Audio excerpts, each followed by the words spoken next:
So, topic 14, the Crusades, takes us to what regrettably is probably the darkest period of Roman Catholic Church history. And in fact, ignorance of this period is very problematic because we are still suffering some of the effects of what was done during the Crusades, especially when the Latin West fought against Muslims. And there's also some horrible things during the Crusades that were done to Jews that many Christians are ignorant of. In fact, in the modern day and age, particularly Pope John Paul II issued a number of apologies to Jews, to Muslims, etc., for the Crusades. So if anybody tells you the church never changes its mind or never says it's wrong on something, the Crusades are certainly something in which we find the church, how many ever centuries later, saying we shouldn't have done this. The reason why I say the Crusades still have implications for today is that language from the Crusades, like infidel, crusader, etc., are still remembered in certain parts of the Islamic world. In fact, if you were to go back and listen to some of the tapes after 9/11 from Osama bin Laden, you would hear him referring to America as an infidel country, as a great Satan, as the American army as crusaders coming back to Muslim holy lands and trying to occupy that land. In long story short, the Crusades are something that haven't been forgotten in Islamic history, but for many in the United States, we would think, what do we have to do with something that occurred in the medieval period that was perpetrated by the Roman Catholic Church? The logic is essentially that since America is often portrayed as the Christian country or the most Christian country on the face of the planet, in the eyes of many Muslims, rightly or wrongly, the United States is seen as inheriting this tradition, this crusading tradition, with establishing bases in Saudi Arabia, military bases there, invading Iraq, Afghanistan, etc. So there are a lot of implications to this, and among certain Islamic groups, certainly terrorist organizations that don't really represent true Islam, like Al Qaeda or ISIS, you see this crusader language being used all the time, and you see references back to the time when the church invaded the holy lands of the Muslims. Basically, the Crusades take their roots in the idea of pilgrimage. If you had the money and you had the time, one of the things that you would do as a Christian in the Middle Ages is you would take it upon yourself to go from Europe to Jerusalem, from London to Jerusalem, from somewhere in France to Jerusalem, from Rome to Jerusalem. And this was seen as a spiritual quest, as a spiritual journey. In fact, this is something that Christians, especially Roman Catholic Christians, used to do. They still do this down to this day. They see going to Rome as from New York City as being a pilgrimage, a spiritual quest. Well, it was very important in the medieval period for Christians to go to Jerusalem, just like it is for Muslims today to go to Mecca, or to go to Medina, or even to Jerusalem. The people who originally did this, who made these pilgrimages, were scholars, theologians, biblical scholars, etc. They also went to Alexandria in northern Egypt to see the library there and things like that. But when you get to the 1050s, you start to have a lot of lay pilgrims going to Jerusalem, and they come back telling tales of what they saw there. They might bring back souvenirs or trinkets like people do today, and a lot of individuals start writing down accounts of their pilgrimage, and they start circulating these accounts, and they've even become important in the canon of British literature. So pilgrimage is going to, in a strange way, and just bear with me here for a second, be linked to what eventually happens with these military crusades. But when the original pilgrimages start, whether it's scholars or lay people, it's part of medieval spirituality. So if you want to think of it this way, in the medieval period, pilgrimage was this homo viator, which is Latin for people on the way. And pilgrimage was a way of sort of physically expressing this spiritual idea that everyone is on a spiritual journey to God. And if you had the means, if you had the time, you would take certain pilgrimages and you would go to the places where Jesus walked and taught, or you might go to, like people do today, you might go to certain sites in Turkey or Greece to see the churches that Paul wrote to. And many people find this to be a very uplifting experience and even an emotional experience to walk where Jesus walked.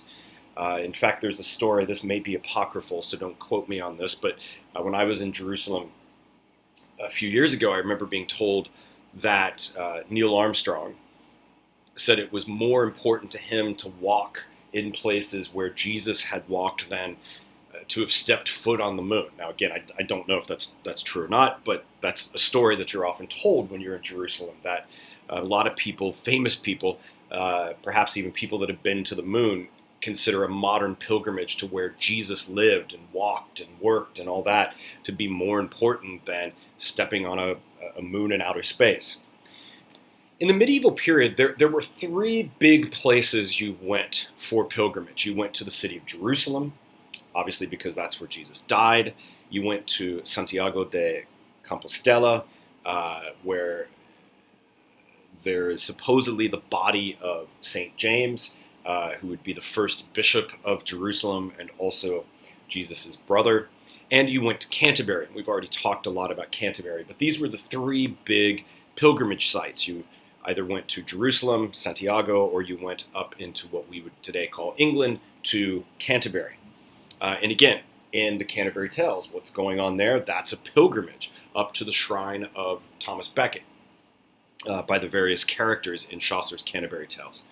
If you went to Jerusalem, the main thing you wanted to see, and you can still do this today, is the main thing a lot of Christians going, whether they're Protestant or Catholic or Orthodox, if you go to the city of Jerusalem today, the main thing you want to see is the Church of the Holy Sepulchre. Sepulchre is a term for tomb. And what is inside this church is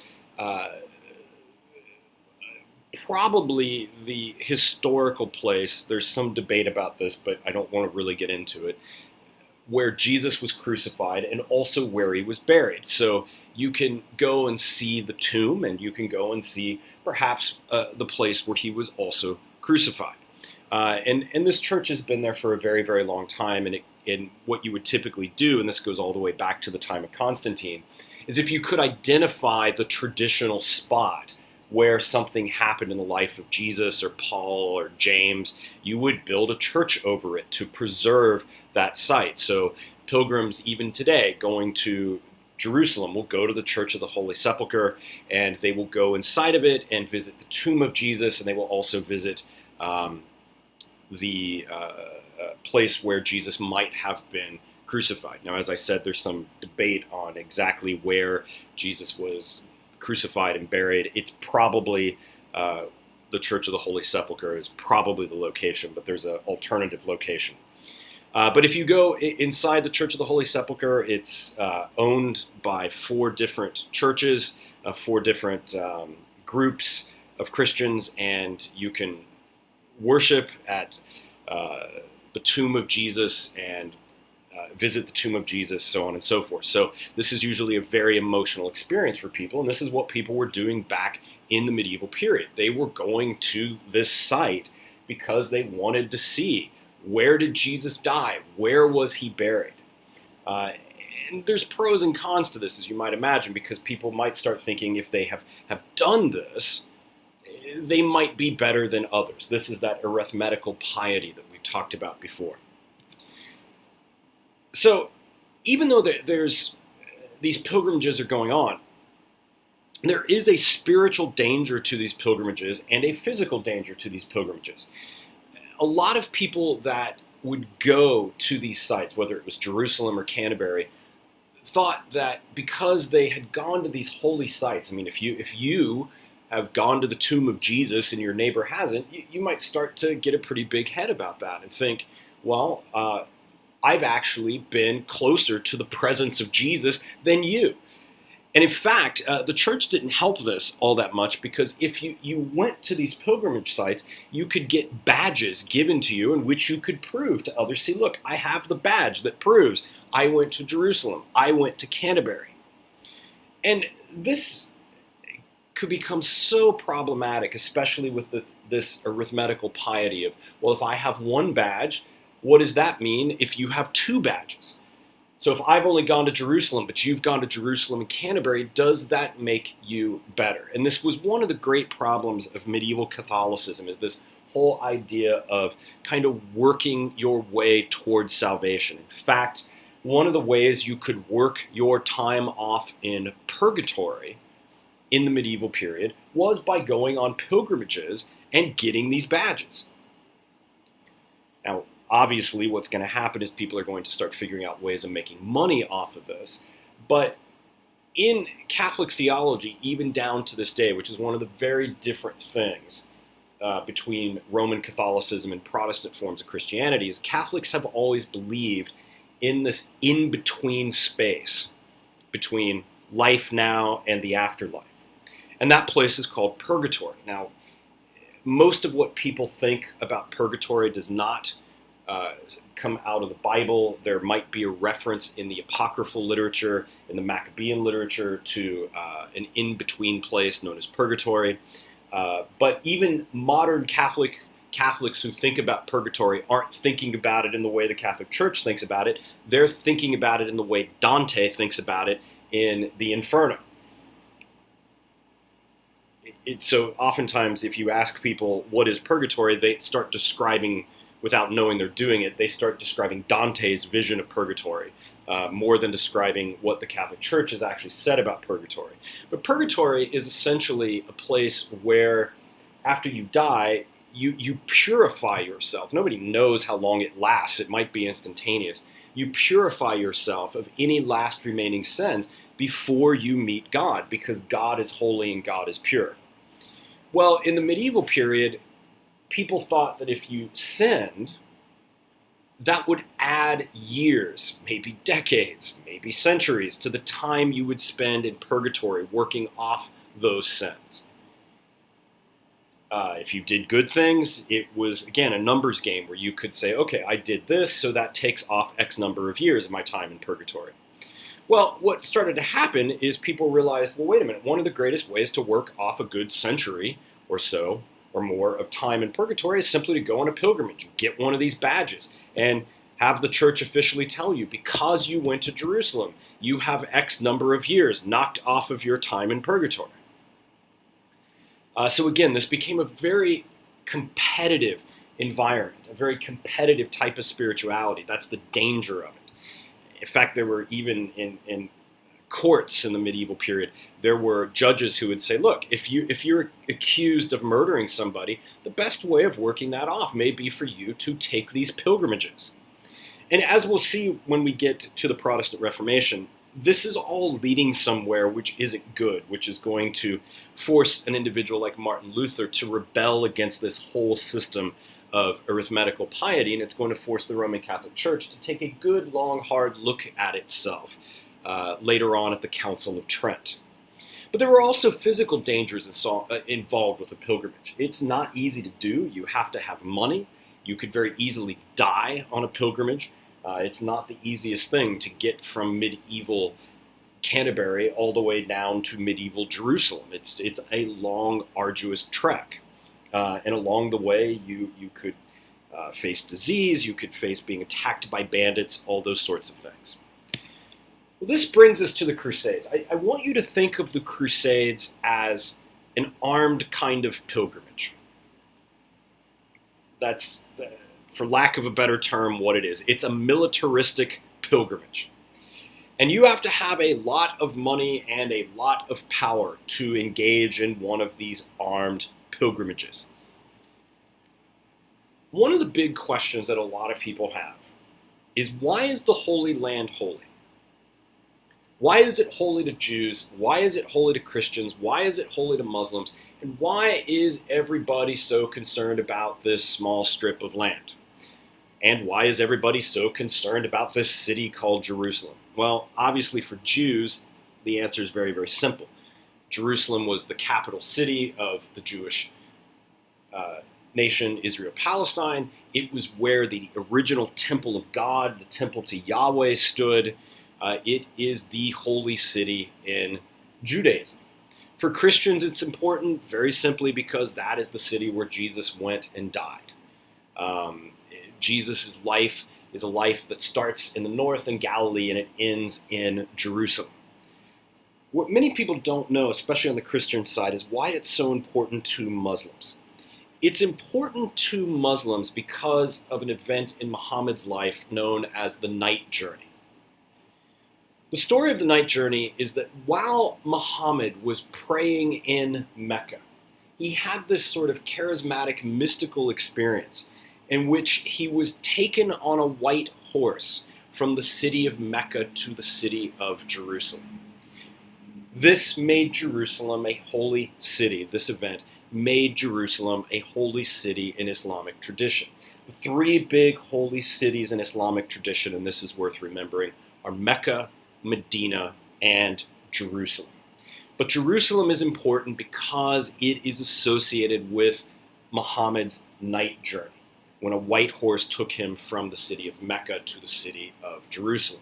So these three monotheistic faiths, these three faiths that believe in one God, Jews, Christians, and Muslims, all have ties in one way, shape, or form to this city, and they all claim some sort of right to this city. If you understand some of this, it helps people understand some of the problems in the modern Arab-Israeli conflict.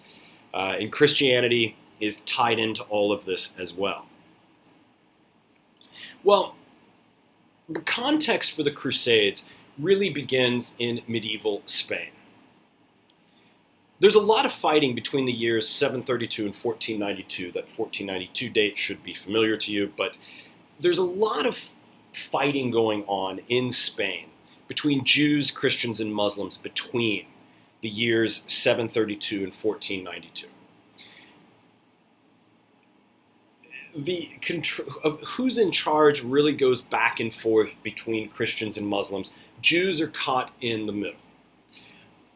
Jews at this time living in Spain will often say they prefer Muslim rule to Christian rule because when Christians are in charge, they often are forcibly trying to convert Jews by forcibly baptizing them. And if a Jew doesn't convert to Christianity, that Jew is often put to death by Christians. Not so under Islamic rule.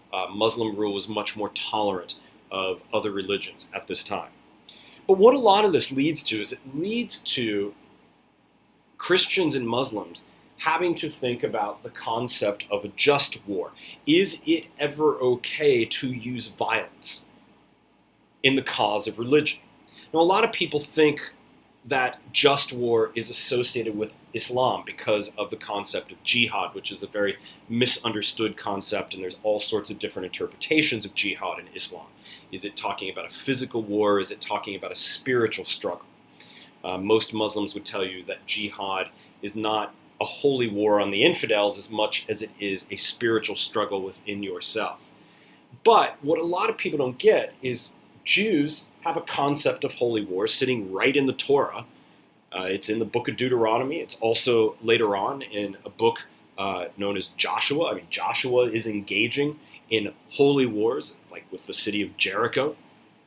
But Christians also have to come up with the concept of a just war in this period because they realize they have a problem. They have a poor peasant Jesus who is the founder of what they believe in, whom they're trying to imitate, who said things like, love your enemy, pray for those who persecute you, turn the other cheek. But now, because of the power they have to ask the question, is violence ever justified? And the answer that Christians and Muslims in this period come up with is, yeah, in some cases it is. So, just war theory, which we'll talk about a little later on in another lecture, is why Christians start fighting Muslims. Look, you're invading our lands, so we're going to fight back in self-defense. So in 1085 at the city of Toledo, there's this Christian victory where the Christians really stick it to the Muslims. Again, the Jews are caught in the middle of this. And the more that Christians start to beat back the Muslims in Spain, the more they do this, the more they start to think, is it possible for us to beat them all the way back to the Holy Land and even kick them out entirely of Israel, Palestine, and out of Jerusalem?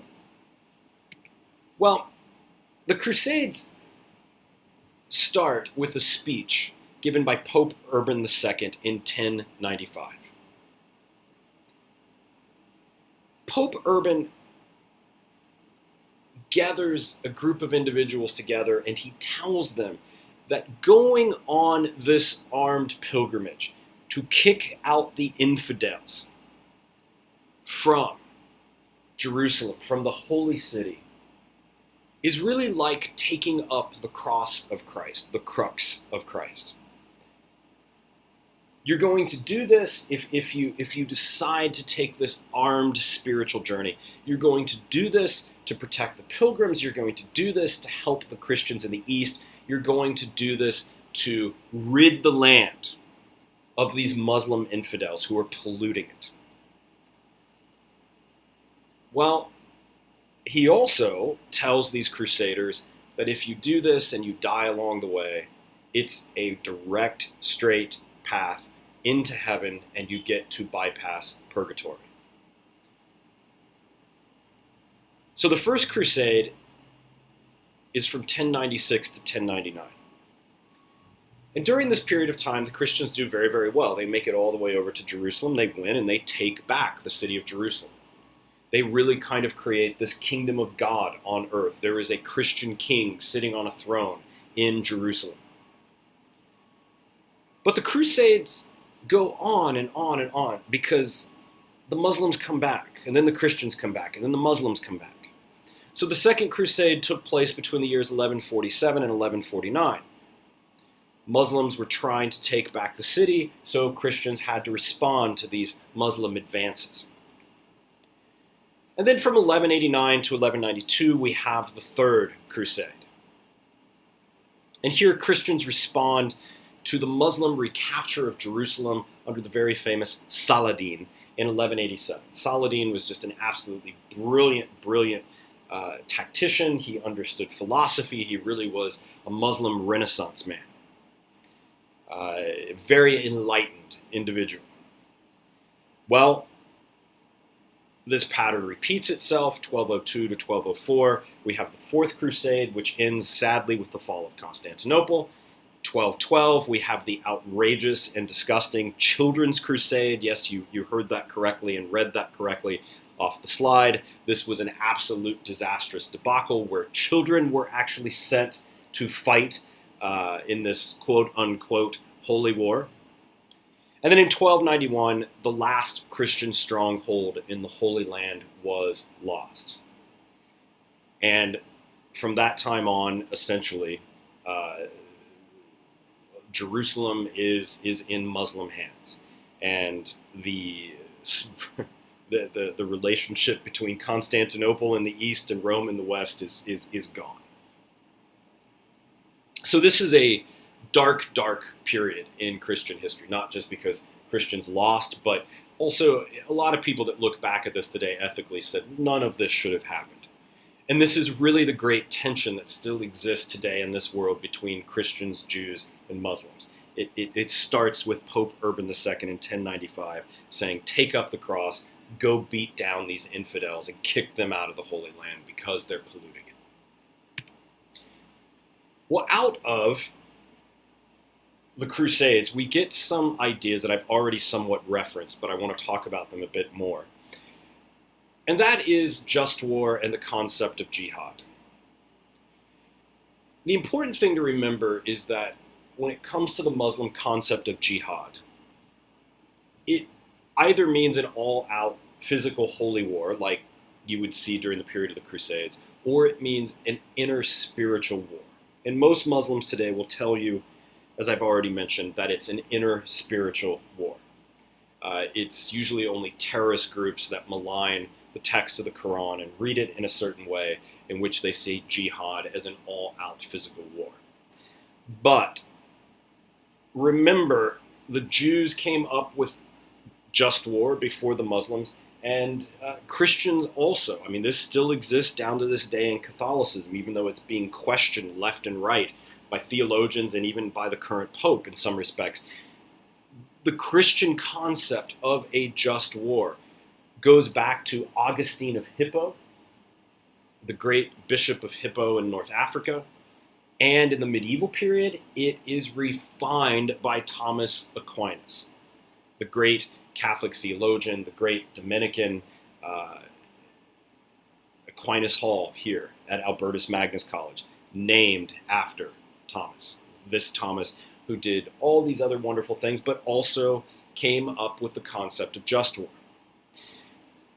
What Aquinas and Augustine, though, say about this Christian just war, and this is very important when it comes to morality and ethics, is that the war has to have the right intention, it has to be for a just cause, and it has to be backed by legitimate authority. In the medieval period, this would mean it has to be backed by the Pope. It's also important to remember that just war is meant to be proportional. I am not a big fan of just war, but essentially what just war says is if you're going to go to war, if the enemy kills 3,000 of your people, then you can only kill 3,000 of your enemy's people. And it is supposed to be the very, very last thing that you do, enter into just war. But remember, and this is the difference, is when just war is being discussed in the medieval period, you're talking about people fighting with bows, arrows, swords, etc. The big question, and this is a question I have, is whether or not just war is even possible in the modern period where you have weapons of mass destruction. Is there any way for this to be just in the context of modern warfare? And this is something that many Catholic ethicists struggle with today, is should we just do away with this concept of just war in the modern period? But essentially what Aquinas, the conclusion that Aquinas comes to, and Augustine before him, is that violence is not always intrinsically evil. Sometimes it is necessary. It's the last resort when you've tried everything else. And that's a pretty startling statement for the church to start making and believing, that sometimes violence is necessary, and that it's not always intrinsically evil. And again, we see the roots of this in the Spanish context of Christians defending themselves against Muslims. Well, something else that happens during this whole period of the Crusades is the relationship between Christians and Jews gets really, really bad. It hadn't been great up to this point, but it gets really bad during the period of the Crusades. In the year 1009, the Church of the Holy Sepulchre caught on fire. And the scapegoat for the fire, at least according to the Christians, was that the Jews must have set this church on fire. Sadly, when news of this got back to Europe, French Jews paid heavily for this fire that accidentally happened at the Church of the Holy Sepulchre in Jerusalem. But it didn't stop there. There were a number of Christian pogroms along the Rhine during the First and Second Crusades. This was absolutely atrocious if you read the accounts of this. Synagogues were burnt by many of the crusading soldiers. Stories were even told of the Crusaders wrapping Jews in Torah scrolls and lighting them on fire. I mean, just horrendously terrible things, or locking Jews in the synagogue and burning the building down. Jews became pawns in all of this. In fact, they too, like the Muslims, were called infidels by medieval Christians, which is just absolutely ridiculous when you think back that, well, wait a minute, Jesus is Jewish and all of his first followers were Jewish. And during the Crusades, a lot of Christians, a lot of Catholics began to blame the Jews specifically for the death of Jesus. No longer did Rome have anything to do with the death of Jesus. Again, as I said, this is not a very high point in Roman Catholic history, and it's something that took several centuries before a pope like John Paul II came along and apologized for these atrocities. But this also caused a number of problems for Christians and Muslims, some things good, some things bad. There was admiration on both sides for the military skill of the Christians and the Muslims, of the Crusaders and the Muslim soldiers. But because of all this fighting, nobody really sat down to figure out what the other side believed about God. So there were all these misunderstandings about the religious beliefs of Muslims and Christians. So the Muslims didn't understand the Christians didn't understand the Muslims. Had they perhaps understood one another, things might have been different. And this idea of crusading against the heretics, I want to go back to the modern implications of this. It's still talked about today. You see it still on certain Christian sides where certain Muslims are deemed heretics. You see it from leaders of terrorist organizations where, because of the Crusades, the United States is now seen as the new Crusader nation. So this is a period of history that, whether you're Catholic, Protestant, nothing, it's still affecting modern politics. And this is a really great example of a period of history in which ignorance is not bliss, and